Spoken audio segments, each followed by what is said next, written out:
اعوذ باللہ من الشیطان الرجیم، بسم اللہ الرحمن الرحیم۔ پیارے ناظرین اور پردیس کے مسافروں، السلام علیکم۔ بختروان حساس ایک بار پھر آپ کے خدمت میں حاضر ہے۔ پیارے ناظرین، آج 25 دسمبر ہے اور یہ دن ہم ہر سال بابائے قوم کے یوم پیدائش کے دن کے مناسبت سے مناتے ہیں۔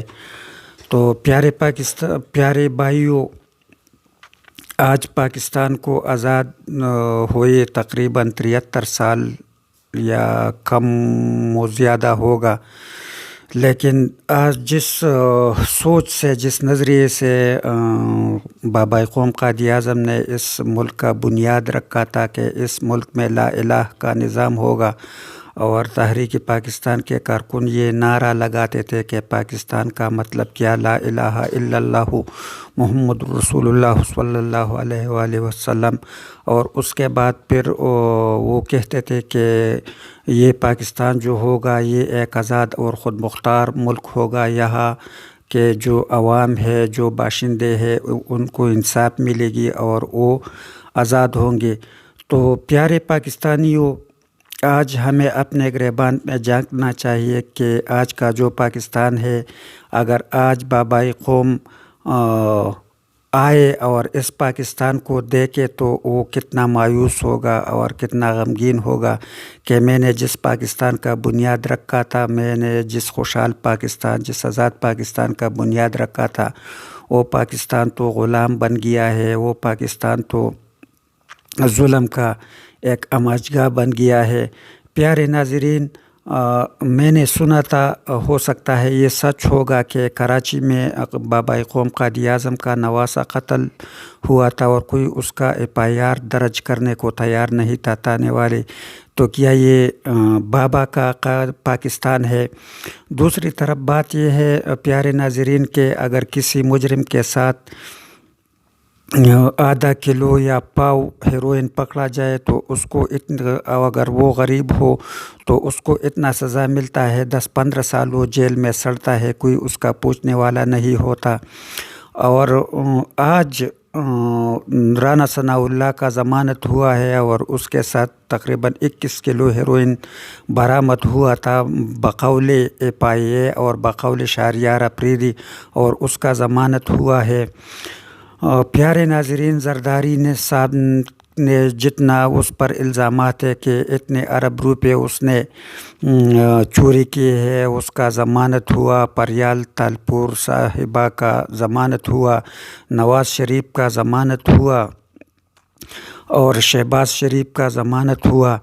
تو کیا پیارے ناظرین یہ قائد کا پاکستان ہے کہ اس میں 2 قانون ہوں گے؟ غریب کے لیے ایک غریب کو سزا ملے گی اور امیر جس کے پاس پیسہ ہو اس کے لیے الگ قانون ہوگا، اس کو سزا، اس کا ضمانت ہوگا، اس کو سزا نہیں ملے گی۔ پیارے ناظرین، نواز شریف جیل چلا گیا تو وہ بیمار ہو گیا، اس کو انسانی ہمدردی کے بنیاد پر رہا کیا گیا اور اس کو لندن بھیجا گیا تاکہ اس کا علاج ہو سکے۔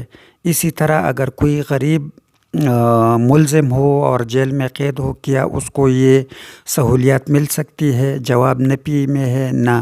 تو پیارے ناظرین، پاکستان جس نظریے پر قائم ہوا تھا، پاکستان اس نظریے سے آج ہزاروں کوس دور ہے۔ پاکستان میں اس نظریے کا نام و نشان تک نہیں ہے۔ اور تو پیارے بھائیوں، آج اس دن کے مناسبت سے ہمیں یہ مصمم ارادہ کرنا چاہیے کہ ایک تو ہم پاکستان میں اسلامی نظام کے لیے لڑیں گے اور یہاں ہم اسلامی شریعت نافذ کر کے رہیں گے، اور دوسری بات یہ کہ آج سے ہمیں پاکستان کے حال پر ترس کرنا چاہیے۔ عوام کو چاہیے کہ وہ بجلی کا چوری نہ کرے، گیس کا چوری نہ کرے، ٹیکس خوشی سے دیا کرے تاکہ یہ ملک آزاد اور خود مختار پاکستان بن سکے۔